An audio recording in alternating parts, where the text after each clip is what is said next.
Hello दोस्तों, नमस्कार, जय भीम, जय भारत। मैं हूं अमित राठी और आपने देखना शुरू कर दिया B2B न्यूज़।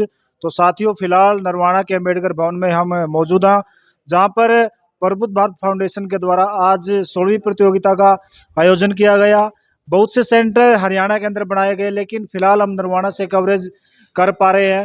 तो साथियों, यहाँ पर जो बच्चों ने हिस्सा लिया है, जो प्रतियोगिता थी आज के लिए, जितने भी यहाँ के आयोजक थे, उनसे हम बातचीत करेंगे कि बच्चों को ने आज जो हिस्सा लिया है उसके बारे में क्या कुछ कहना चाहते हैं, और जो आज की जो प्रतियोगिता है, क्या इस प्रकार की प्रतियोगिता आगे भी इनकी और आवश्यकता है। तो आइए उनसे बातचीत करते हैं। और उससे पहले मैं निवेदन करूंगा कि वीडियो को ज़्यादा से ज़्यादा लाइक कमेंट शेयर करें और चैनल को ज़्यादा से ज़्यादा सब्सक्राइब भी करें। डॉक्टर बी आर अम्बेडकर भवन नरवाना के अंदर जो एग्जाम था, तो इस प्रतियोगिता का मेन पर्पज क्या था? इसमें जो बच्चों को है बाबा साहब के विचारों, बाबा साहब के संघर्ष जो जीवन में संघर्ष रहे हैं उनके बारे में प्रेरित करना, जागृत करना, बाबा साहब के विचारों को बच्चों में प्रवेश दिलाना, उनके बीच में वो विचार शामिल करना, ये उद्देश्य मेन था इसका। तो क्या वो जो है उनके डॉक्टर बी आर अम्बेडकर के पर्सनल जो विचार हैं समाज के हित में थे? बिल्कुल जी, बाबा साहब के विचार जो है एक नव भारत निर्माण में सबसे अहम योगदान रखते हैं। तो इसमें क्या किसी एक समाज के स्टूडेंटों ने पार्टिसिपेट किया या? नहीं, इसमें कोई ऐसी कोई बाउंडेशन नहीं थी। जो ये प्रबुद्ध भारत फाउंडेशन जालंधर की तरफ से प्रतियोगिता रखवाई गई, इसमें केवल बाबा साहब के जीवन में जो संघर्ष रहे हैं उनको जानने के लिए कोई भी किसी तरह की बाउंडेशन नहीं थी कि ये विद्यार्थी आ सकता है, ये नहीं आ सकता। नहीं, यहाँ पर केवल 2 ग्रुप उसे एज वाइज बना रखे थे। 6 से 12 का एक ग्रुप बनाया हुआ था, यानी 6ठी क्लास से 12वीं तक पढ़ने वाले ग्रुप ए ग्रुप में आते हैं, और जो बी ग्रुप में यानी आफ्टर 12th, जिसने 12th पास कर लिए, 12वीं पास कर लिए और ऊपर 40 वर्ष की आयु तक के कोई भी विद्यार्थी, कोई भी किसी भी जाति या धर्म या समुदाय का विद्यार्थी इसमें भाग ले सकता था। बाबा साहब के विचार किसी एक व्यक्ति विशेष या एक समुदाय विशेष के लिए बाधित नहीं है, बंधन में नहीं है। और बी ग्रुप बना दिए हमने। ए और बी ग्रुप में 51 जो है मेल थे ए ग्रुप में, और 61 ग्रुप बी में। टोटल मेल हो गए 112। फीमेल में 18 ग्रुप ए में थे और 27 ग्रुप बी में थे। टोटल हो गए 45। तो इस प्रकार से टोटल ग्रुप ए के 69 और बी ग्रुप के 88, तो 157 ने पार्टिसिपेंट आज किया। तो इसका जो प्राइज है क्या रहेगा? 2 अलग अलग बैच हैं, उनका प्राइज के बारे में थोड़ा बताएंगे आप, क्या रहेगा? इसका 50,000 रुपये इनाम रखा गया है और 50 रुपये की किताब थी। किताब के माध्यम से एक्चुअल में तो इसका जो सही मकसद था ना, बच्चों को पढ़ने के लिए प्रेरित करना है हमारे महापुरुषों के बारे में। चाहे वो बिरसा मुंडा हों, चाहे वो बाबा साहब हों, चाहे गौतम बुद्ध हों, चाहे हमारे जो है ना साहब कांसीराम जी हों। तो हमारी जो व्यवस्था है, व्यवस्था निर्माण, नव निर्माण चल रहा है भारत का। भारत का नव निर्माण क्यों चल रहा है? क्योंकि इतिहास को दबाया जा रहा था और इतिहास को पीछे रखा जा रहा था।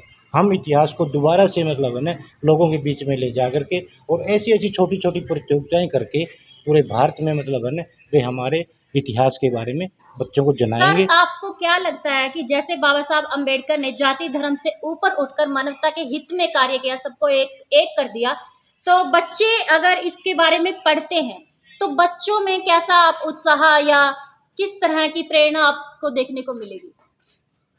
देखिए, बाबा साहब ने कभी भी किसी भी जाति धर्म के बारे में कुछ नहीं मतलब है कहा। उन्होंने ये कहा था कि भाई हमने भारत को जो है ना अपनी ख्याति दिलवानी है, वो प्रबुद्ध भारत बनाना है जिसका हमें ज़रूरत है। उसमें ना जाति है, ना धर्म है, ना कोई भी मतलब है ऊंच नीच है। और उसके रूप में एक मतलब संविधान निर्माण करके उन्होंने ये दिखा भी दिया था कि मैं किसी पर्टिकुलर जाति धर्म की बात नहीं करता, मैं पूरे भारत की बात करता हूँ। मेरा प्रबुद्ध भारत बनेगा तो हमारा विश्व में नाम होगा। महिलाओं को या लड़कियों को doctor B are Ambedkar ji को पढ़ना क्यों जरूरी है? महिलाएं भी उसी उत्पीड़न को सहन करती हैं, चाहे वो उनकी माँ बहन बेटियां हों, जो एक मतलब व्यवस्था के तहत समाज को प्रताड़ित किया गया है, जातियों में बांटकर, वर्गों में बांटकर, वर्गीकरण करके। और आज भी वही मतलब है दोबारा से आने लग रहा है। लेकिन बाबा साहब ने उनको वो अधिकार दे दिए भाई, चाहे वो पढ़ने का अधिकार है, चाहे वो बोलने का अधिकार है, चाहे वो ज़मीन के अंदर अधिकार है, चाहे वो भाई बहनों के साथ ज़मीन के बंटवारे का अधिकार है।